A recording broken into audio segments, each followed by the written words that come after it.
नमस्कार दोस्तों, आप सुन रहे हैं लोकरंग टेल्स। लोकरंग टेल्स में आप सभी का स्वागत है। मैं हूं आपका दोस्त और आज मैं लेकर आया हूं एक ऐसी कहानी जो हमारे समाज के आईने में झांकती है। एक कहानी जो हमें सोचने पर मजबूर कर देगी। तो बताइए दोस्तों, आप ये कहानी कहाँ से सुन रहे हैं, किस शहर और किस गांव से सुन रहे हैं, और अभी आपकी घड़ी कितना समय दिखा रही है, हमें कमेंट बॉक्स में ज़रूर बताइएगा। आज की कहानी का नाम है समाज के आईने में। ये कहानी है दहेज प्रथा, सरकारी नौकरी के जुनून, संयुक्त परिवार से बचने की कोशिश और समाज के दोहरे मापदंडों पर। एक ऐसी कहानी जो शायद आपकी, मेरी या हमारे आसपास के किसी न किसी की ज़िंदगी से जुड़ी हो। तो दोस्तों, अगर आप पहली बार लोकरंग टेल्स पर आए हैं तो चैनल को सब्सक्राइब करना न भूलें और बेल आइकन को दबा दें ताकि आपको हमारी हर नई कहानी की नोटिफिकेशन मिलती रहे। और हाँ, अगर आपको ये कहानी पसंद आए तो लाइक ज़रूर करें और अपने दोस्तों और परिवार के साथ शेयर करें। तो चलिए शुरू करते हैं आज की कहानी समाज के आईने में। सुबह की पहली किरण जब शर्मा जी के घर की खिड़की से अंदर आई तो रसोई में पहले से ही हलचल शुरू हो चुकी थी। चाय की भाप धुंध की तरह हवा में घुल रही थी और बर्तनों की खनक पूरे घर में गूंज रही थी।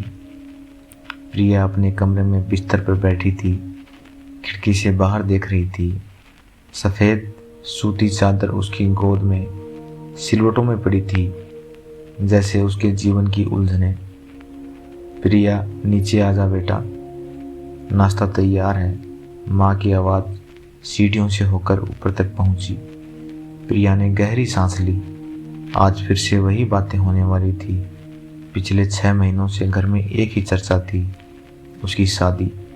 27 साल की हो चुकी थी प्रिया, MBA की डिग्री थी, एक प्राइवेट कंपनी में अच्छी नौकरी थी, लेकिन समाज के हिसाब से वह उम्र निकल रही थी। नीचे आकर जब वह डाइनिंग टेबल पर बैठी तो देखा कि पिताजी अखबार के पीछे छुपे हुए थे, लेकिन उनकी नज़रें अखबार पर नहीं बल्कि कहीं और थी। माँ ने प्याला उनके सामने रखा। चाय की भाप उठ रही थी, जैसे उनके दिलों से उठती चिंताओं की धुंध। बेटा, आज शाम को शर्मा अंकल के लड़के को देखने आना है, पिताजी ने अखबार नीचे रखते हुए कहा। कौन शर्मा अंकल? प्रिया ने पूछा, हालांकि वह जानती थी कि यह सवाल बेमानी था। अरे वही जो रेलवे में है, उनका बेटा अमित भी रेलवे में ही है, असिस्टेंट मैनेजर, सरकारी नौकरी है, पक्की है, माँ ने गर्व से कहा, जैसे सरकारी नौकरी कोई स्वर्ग का टिकट हो। प्रिया ने चाय का घूंट लिया। कड़वी थी, बिल्कुल उसकी ज़िंदगी की तरह। मम्मी, मैं खुद कमा रही हूँ, मुझे सरकारी नौकरी वाले की क्या ज़रूरत है, अच्छा इंसान हो बस, प्रिया ने कहा। अरे बेटा, तू नहीं समझेगी, प्राइवेट नौकरी आज है कल नहीं। सरकारी नौकरी में सिक्योरिटी होती है, पेंशन होती है, समाज में इज्जत होती है, पिताजी ने समझाया। प्रिया चुप रही। वह जानती थी कि इस बहस में उसकी कोई नहीं सुनेगा। शाम को घर में चहल पहल थी। माँ ने घर को ऐसे सजाया था जैसे कोई त्योहार आ रहा हो। सोफे पर नए कवर लगे थे, मेज पर फूलों का गुलदस्ता रखा था और रसोई से समोसे और जलेबी की खुशबू आ रही थी। तली हुई चीज़ों की वह महक जो हवा में तैर रही थी, मानो मेहमानों का स्वागत करने से के लिए बेताब हो। प्रिया अपने कमरे में तैयार हो रही थी। आईने में खुद को देखा, हल्के गुलाबी रंग की साड़ी, सादा मेकअप, बालों में जूड़ा। वह परफेक्ट बहू की तस्वीर लग रही थी, लेकिन अंदर से खाली महसूस कर रही थी। दरवाजे की घंटी बजी। प्रिया की धड़कनें तेज हो गई। उसने खिड़की से झांक कर देखा। एक सफारी सूट में एक आदमी, उसके साथ एक महिला जिसके चेहरे पर गर्व का भाव था, और एक लड़का जो अपने फ़ोन में व्यस्त था। प्रिया नीचे आ, माँ ने आवाज़ लगाई। जब प्रिया नीचे उतरी तो सब उसे देखने लगे। वह नज़रें जांचती हुई, परखती हुई, तौलती हुई, जैसे वह कोई सामान हो जिसे खरीदने से पहले चेक किया जा रहा हो। नमस्ते, प्रिया ने हाथ जोड़े। अरे वाह, बहुत सुंदर है बेटी, शर्मा अंकल ने कहा। पढ़ी लिखी भी है ना? शर्मा आंटी ने पूछा, जैसे यह कोई बोनस क्वालिटी हो। जी, MBA किया है, अभी मार्केटिंग में काम करती हूँ, प्रिया ने जवाब दिया। अच्छा है, लेकिन शादी के बाद तो घर संभालना पड़ेगा ना, शर्मा आंटी ने मुस्कुराते हुए कहा। प्रिया ने कुछ नहीं कहा। अमित अभी भी अपने फ़ोन में व्यस्त था। अमित बेटा फ़ोन रख, लड़की से बात कर, शर्मा अंकल ने टोका। अमित ने ऊपर देखा, एक फीकी सी मुस्कान दी और फिर से फ़ोन में लग गया। चाय नाश्ते के बाद बड़ों ने प्रिया और अमित को अकेले में बात करने के लिए बालकनी में भेज दिया। बालकनी में ठंडी हवा चल रही थी। शहर की रोशनियां दूर तक फैली थी, जैसे तारों का समंदर। प्रिया ने रेलिंग पकड़ी और बाहर देखने लगी। तो तुम क्या करती हो? अमित ने बिना उसकी तरफ देखे पूछा। मार्केटिंग मैनेजर हूँ आप। और आप? रेलवे में असिस्टेंट मैनेजर, सरकारी नौकरी है, उसने गर्व से कहा। अच्छा है, प्रिया ने कहा। हाँ, सिक्योरिटी है, प्राइवेट जॉब में तो कभी भी निकाल देते हैं, अमित ने कहा, जैसे प्रिया की नौकरी कोई मजाक हो। प्रिया ने कुछ नहीं कहा। वैसे शादी के बाद तुम नौकरी छोड़ दोगी ना? मेरी मम्मी को घर में मदद चाहिए, अमित ने कहा। क्या मैं अपनी नौकरी क्यों छोड़ूं? प्रिया चौंक गई। अरे मैं तो कमा ही रहा हूँ, तुम्हें क्या ज़रूरत है? और वैसे भी बहू को घर संभालना चाहिए, अमित ने लापरवाही से कहा। प्रिया के अंदर गुस्सा उबाल रहा था, लेकिन उसने खुद को संभाला। अगले दिन शर्मा अंकल का फ़ोन आया। लड़का पसंद था, अब आगे की बात करनी थी। रविवार की सुबह है, दोनों परिवार फिर मिले। इस बार माहौल थोड़ा अलग था, औपचारिक और व्यावसायिक। बैठक में चाय के बाद शर्मा अंकल ने गला साफ किया। देखिए शर्मा जी, हम तो दहेज में विश्वास नहीं करते, उन्होंने शुरुआत की। प्रिया के पिताजी ने राहत की सांस ली, लेकिन शर्मा अंकल ने आगे कहा, और वह लेकिन हवा में भारी पत्थर की तरह गिरा। लेकिन बच्चों के भविष्य के लिए कुछ तो चाहिए ना। अमित की शादी है, उसे सेटल करना है। आप समझदार हैं, आप समझ रहे होंगे, शर्मा आंटी ने मुस्कुराते हुए कहा। प्रिया के पिता की पीठ पर पसीना आ गया। कमरे में एयर कंडीशनर चल रहा था, फिर मुझे गर्मी महसूस हो रही थी। जी बोलिए, क्या चाहिए? उन्होंने हिम्मत करके पूछा। शर्मा अंकल ने एक कागज़ निकाला, उस पर लिखा था, नगद 15 लाख रुपए, कार होंडा सिटी या इससे ऊपर, सोने के गहने 200 ग्राम, फर्नीचर पूरे घर का, electronics, LED, TV, fridge, washing machine, AC, शादी का पूरा खर्च। प्रिया के पिता के हाथ से चाय का प्याला छूटते छूटते बचा। वह कागज़ उनके हाथों में कांप रहा था, जैसे पतझड़ में पेड़ से गिरता पत्ता। यह तो बहुत ज़्यादा है, उन्होंने धीरे से कहा। अरे नहीं शर्मा जी, आजकल तो ये कुछ भी नहीं है। हमारे रिश्तेदार की बेटी की शादी में तो 25 लाख लगे थे, शर्मा आंटी ने कहा, जैसे यह कोई प्रतियोगिता हो। लेकिन हम तो मिडिल क्लास हैं, मैं स्कूल में टीचर हूँ, इतना कहाँ से लाऊंगा? प्रिया के पिता की आवाज़ में दर्द था। देखिए, हमारा लड़का सरकारी नौकरी में है और ऐसे लड़के आसानी से नहीं मिलते। आप सोच लीजिए, शर्मा अंकल ने कहा और उठकर चले गए। प्रिया अपने कमरे में बैठी यह सब सुन रही थी। उसकी आंखों में आंसू थे। क्या उसकी कोई कीमत नहीं थी? क्या वह सिर्फ एक सौदा थी? अगले कुछ हफ्तों में प्रिया के घर में तनाव बढ़ता गया। पिताजी ने अपनी सारी बचत निकाल ली, 5 लाख रुपए, लेकिन यह काफ़ी नहीं था। एक शाम प्रिया ने देखा कि माँ रसोई में रो रही थी। आंसू उनके गलों तक बह रहे थे, जैसे बारिश की बूंदें खिड़की के शीशे पर। प्याज काटने का बहाना था, लेकिन प्रिया जानती थी ये आंसू किसी और दर्द के थे। मम्मी क्या हुआ? प्रिया ने पूछा। कुछ नहीं बेटा, माँ ने आंसू पोंछे। मम्मी प्लीज़ बताओ, प्रिया ने जिद की। माँ ने गहरी सांस ली। बेटा, तेरे पापा ने घर गिरवी रखने की बात की है, बैंक से लोन लेंगे। प्रिया के पैरों तले जमीन खिसक गई। क्यों? नहीं मम्मी, यह गलत है, मैं शादी नहीं करूँगी। बेटा, समाज में क्या कहेंगे? लड़की 27 की हो गई है, अभी शादी नहीं की तो फिर कौन करेगा? शर्मा जी का लड़का सरकारी नौकरी में है, ऐसा लड़का फिर नहीं मिलेगा, माँ ने समझाया। तो क्या मम्मी, मैं भी तो नौकरी करती हूँ, मैं खुद कमा सकती हूँ, मुझे किसी सरकारी नौकरी की ज़रूरत नहीं है, प्रिया चिल्लाई। बेटा, लड़की की नौकरी अलग होती है, लड़के की अलग, समाज ऐसे ही है, माँ ने कहा। प्रिया अपने कमरे में चली गई, बिस्तर पर गिर गई। तकिया उनके आंसुओं से भीग गया, जैसे बारिश में भीगी हुई जमीन। उसी रात प्रिया ने अपनी डायरी में लिखा, क्या मैं सिर्फ एक बोझ हूँ? क्या मेरी पढ़ाई, मेरी नौकरी, मेरी मेहनत सब बेकार है? क्या सिर्फ इसलिए कि मैं लड़की हूँ मुझे बेचा जाना है, और वह भी सरकारी नौकरी के नाम पर? कुछ दिनों बाद प्रिया की मौसी एक और रिश्ता लेकर आई। देख प्रिया, यह लड़का राहुल है, IAS अफसर है, बहुत अच्छा लड़का है, मौसी ने फोटो दिखाई।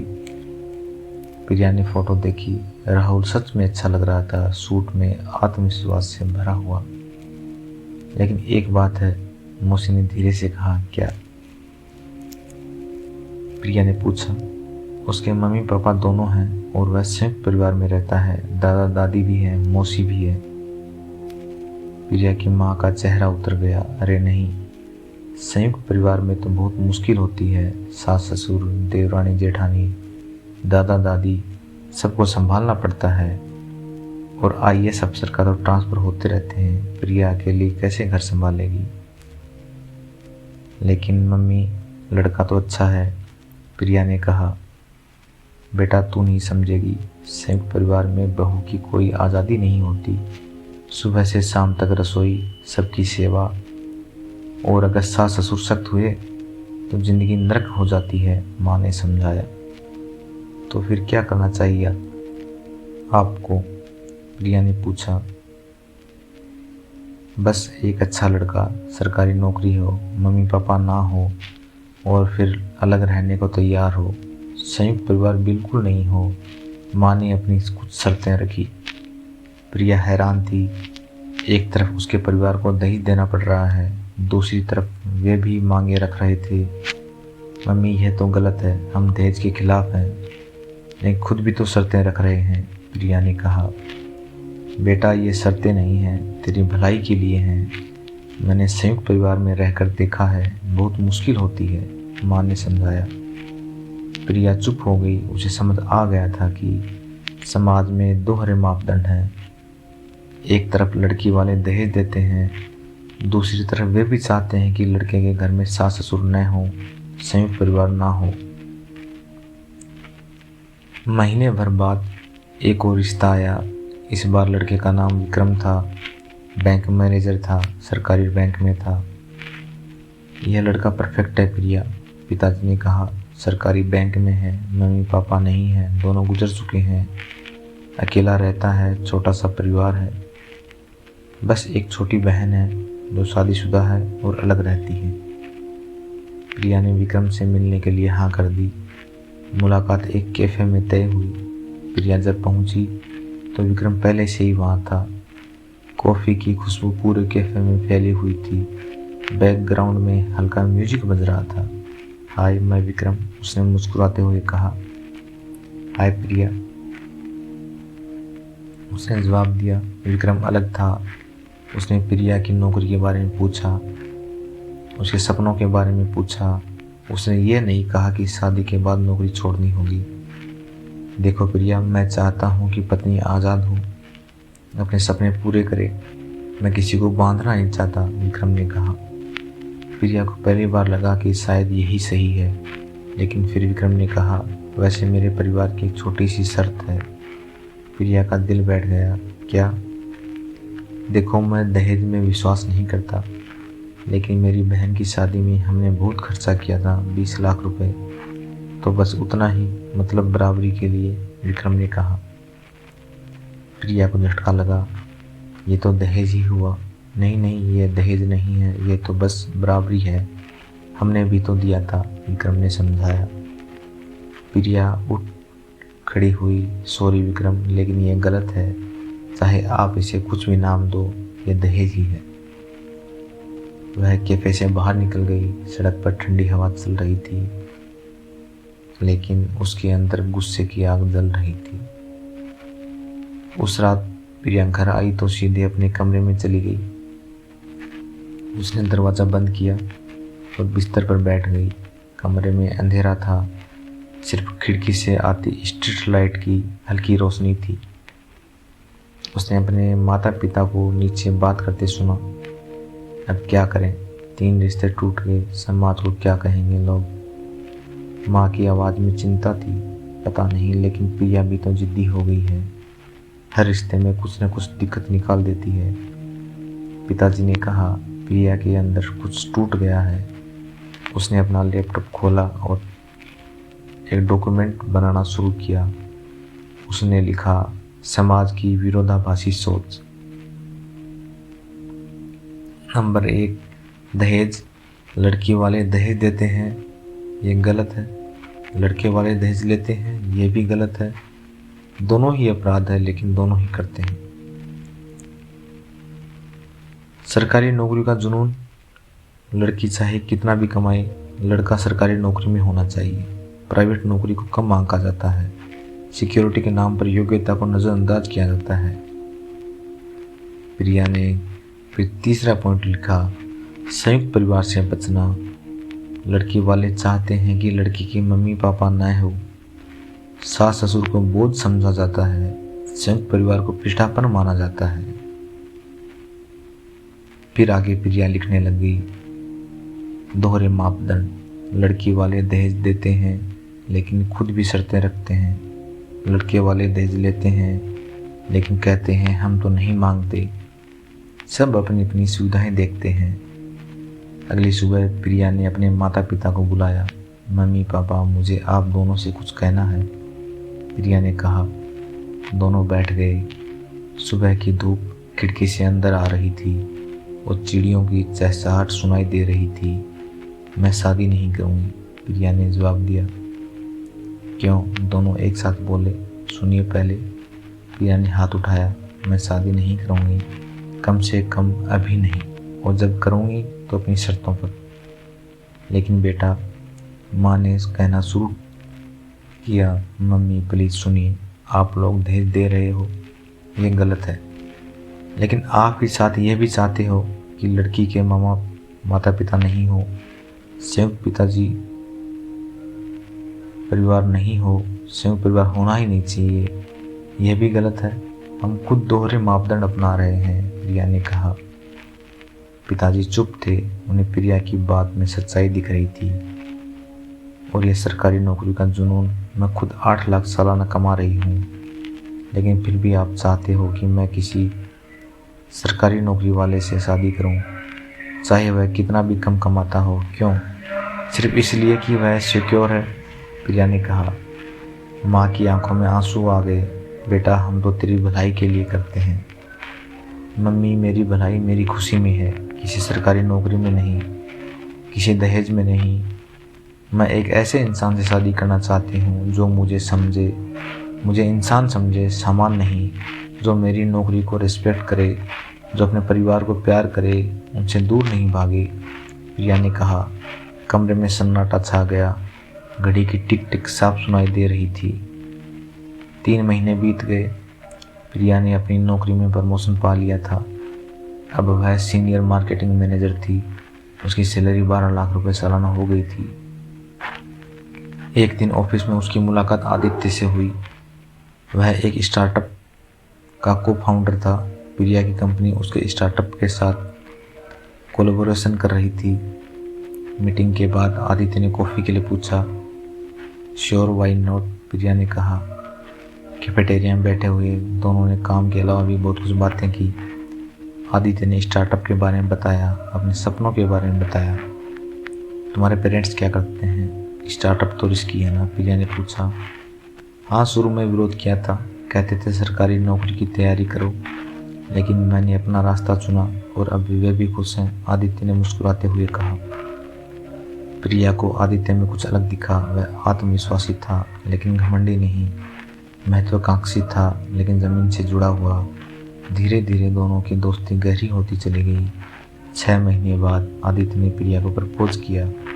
प्रिया, मैं तुमसे शादी करना चाहता हूँ, लेकिन मैं तुम्हें बता दूँ, मेरे मम्मी पापा हैं, दादी है, हम संयुक्त परिवार में रहते हैं। मैं सरकारी नौकरी में नहीं हूँ, मेरे पास कोई सिक्योरिटी नहीं है, लेकिन मेरे पास सपने हैं, मेहनत है और तुम्हारे लिए सच्चा प्यार है, आदित्य ने कहा। प्रिया की आंखों में आंसू आ गए, खुशी के आंसू। और हाँ, एक बात और, मुझे दहेज नहीं चाहिए, मुझे बस तुम चाहिए, आदित्य ने कहा। प्रिया ने हाँ कर दी। जब प्रिया ने घर पर बताया तो माँ बाप को शक हुआ, लेकिन बेटा वह तो स्टार्टअप में है, सिक्योरिटी नहीं है, पिताजी ने कहा। पापा, सिक्योरिटी नौकरी में नहीं, इंसान में होती है। आदित्य मेहनती है, ईमानदार है और सबसे बड़ी बात, वह मुझे रेस्पेक्ट करता है, प्रिया ने कहा। लेकिन संयुक्त परिवार, माँ ने कहा। मम्मी, परिवार बुरा नहीं होता, बुरी सोच होती है। आदित्य के परिवार ने मुझे बहुत प्यार से अपनाया है। उनकी दादी ने कहा कि बहू नहीं, बेटी आ रही है मेरे घर में। प्रिया ने मुस्कुराते हुए कहा। और दहेज? पिताजी ने पूछा। कोई दहेज नहीं, आदित्य ने साफ मना कर दिया है। उसने कहा है, अंकल, आपने प्रिया को इतना पढ़ाया, इतना काबिल बनाया, यही सबसे बड़ा तोहफा है, मुझे और कुछ नहीं चाहिए, प्रिया ने बताया। माँ बाप की आंखों में आंसू आ गए, इस बार खुशी के आंसू। शादी सादगी से हुई, न दहेज था न दिखावा, बस दो परिवारों का मिलन था, दो दिलों का मिलन था। शादी के दिन जब प्रिया विदा हो रही थी तो उसने अपनी माँ से कहा, मम्मी, आज मैं समझ गई कि शादी में असली चीज़ क्या होती है। न सरकारी नौकरी, न दहेज, न कि सास ससुरिया है या नहीं। असली चीज़ होती है रिस्पेक्ट, प्यार और समझ। आदित्य के घर पहुंचकर जब प्रिया ने कदम रखा तो दादी ने उसे गले लगाया। बेटा, यह घर अब तेरा है, यहाँ तू बहू नहीं, बेटी है। तेरी नौकरी है, तेरे सपने हैं, सब तेरे हैं, हम तेरे साथ हैं, दादी ने कहा। प्रिया की आंखों में आंसू थे। उसने पीछे मुड़कर देखा, आदित्य मुस्कुरा रहा था, उसके मम्मी पापा भी। उस रात अपने कमरे में प्रिया ने अपनी डायरी में लिखा, आज मुझे एहसास हुआ कि समाज की बुराइयां तब तक रहेंगी जब तक हम उन्हें बदलने की कोशिश नहीं करेंगे। दहेज लेना गलत है, लेकिन देना भी गलत है। सरकारी नौकरी अच्छी है, लेकिन यह सफलता का एकमात्र पैमाना नहीं है। संयुक्त परिवार बुरा नहीं, बुरी सोच है। और सबसे बड़ी बात, लड़की कोई सामान नहीं, इंसान है, उनके सपने हैं, उसकी इच्छाएं हैं। आज से मैं अपनी ज़िंदगी अपनी शर्तों पर जीऊँगी और मैं दूसरी लड़कियों को भी यही सिखाऊंगी, अपनी कीमत पहचानो, अपने सपने जियो और किसी की बुराई में आगे मत झुको। कुछ साल बाद प्रिया और आदित्य ने मिलकर एक एनजीओ शुरू की, बेटी बचाओ, बेटी पढ़ाओ, बेटी को समझो। इस एनजीओ के जरिए वे लोगों की ज़रूरतों को समझ रहे थे, लोगों को जागरूक कर रहे थे। दहेज के खिलाफ, दहेज लेना और देना दोनों अपराध हैं। सरकारी नौकरी का जुनून, नौकरी से ज़्यादा ज़रूरी है इंसान की काबिलियत। संयुक्त परिवार, परिवार बुरा नहीं है, बुरी सोच है। लड़कियों की आज़ादी, लड़कियां बोझ नहीं, ताकत हैं। एक दिन एक सेमिनार में प्रिया ने कहा, देखिए, समाज में बहुत सारी बुराइयां हैं, लेकिन सबसे बड़ी बुराई है दोहरे मापदंड। हम दहेज के खिलाफ हैं, लेकिन कुछ शर्तें भी रखते हैं। हम कहते हैं लड़की लड़का बराबर है, लेकिन लड़के की नौकरी को कम आंकते हैं। हम कहते हैं परिवार ज़रूरी है, लेकिन सास ससुर से बचना चाहते हैं। बदलाव तभी आएगा जब हम अपनी सोच बदलेंगे, जब हम समझेंगे कि शादी दो इंसानों का मिलन है, न कि दो नौकरियों का, न कि दो बैंक बैलेंस का, न तो परिवारों की सुविधाओं का। सभागार में तालियां गूंज उठी। उस दिन कई माता पिता ने प्रिया से मिलकर कहा, बेटा तुमने हमारी आंखें खोल दी। हम भी अपनी बेटियों को वही सिखाएंगे जो तुमने सीखा है। प्रिया मुस्कुराई। उसे पता था कि बदलाव आसान नहीं, लेकिन नामुमकिन भी नहीं है। घर लौटते हुए आदित्य ने कहा, तुम्हें पता है प्रिया, आज मुझे तुम पर और भी ज़्यादा गर्व हुआ। क्यों? प्रिया ने पूछा। क्योंकि तुमने सिर्फ अपनी ज़िंदगी नहीं बदली, बल्कि दूसरों की ज़िंदगी बदलने की कोशिश कर रही हो, आदित्य ने कहा। प्रिया ने आदित्य का हाथ पकड़ा, खिड़की से बाहर देखा। सूरज डूब रहा था, लेकिन आसमान में रंगों की बहार थी। लाल, नारंगी, गुलाबी, सब मिलकर एक खूबसूरत तस्वीर बना रहे थे। जानते हो आदित्य, जिंदगी भी ऐसी ही है। अलग अलग रंग, अलग अलग लोग, अलग अलग परिवार, सब मिलकर खूबसूरत बनते हैं। बस हमें उन्हें स्वीकार करना सीखना होगा, प्रिया ने कहा। आदित्य मुस्कुराया। बिल्कुल सही कहा। और इस तरह प्रिया की कहानी एक मिसाल बन गई। एक ऐसी मिसाल जो बताती है दहेज लेना और देना दोनों गलत हैं। सरकारी नौकरी ही सब कुछ नहीं है। संयुक्त परिवार बुरा नहीं है, बुरी सोच है। लड़कियां बोझ नहीं हैं, ताकत हैं। शादी में सबसे ज़रूरी है रिस्पेक्ट, प्यार और समझ। तो दोस्तों, ये थी आज की कहानी समाज के आईने में। अब मैं आपसे जानना चाहता हूँ, क्या आपको ये कहानी पसंद आई? क्या आप भी समाज में ऐसी बुराइयां देखते हैं? और आपके हिसाब से इन समस्याओं का क्या समाधान है? अपने विचार कमेंट में ज़रूर शेयर करें। हम आपके हर कमेंट का जवाब देते हैं। और बताइए, आपने ये कहानी किस वक्त सुनी? सुबह, दोपहर, शाम या रात? अगर आपको लोक रंग टेल्स की कहानियाँ पसंद आती हैं तो सब्सक्राइब करें, लाइक करें, बेल आइकन ज़रूर दबाएं, शेयर करें। अगली कहानी में फिर मिलेंगे। तब तक के लिए खुश रहिए, स्वस्थ रहिए और अच्छी कहानियाँ सुनते रहिए। ये था लोक रंग टेल्स और मैं था आपका दोस्त। धन्यवाद। नमस्कार।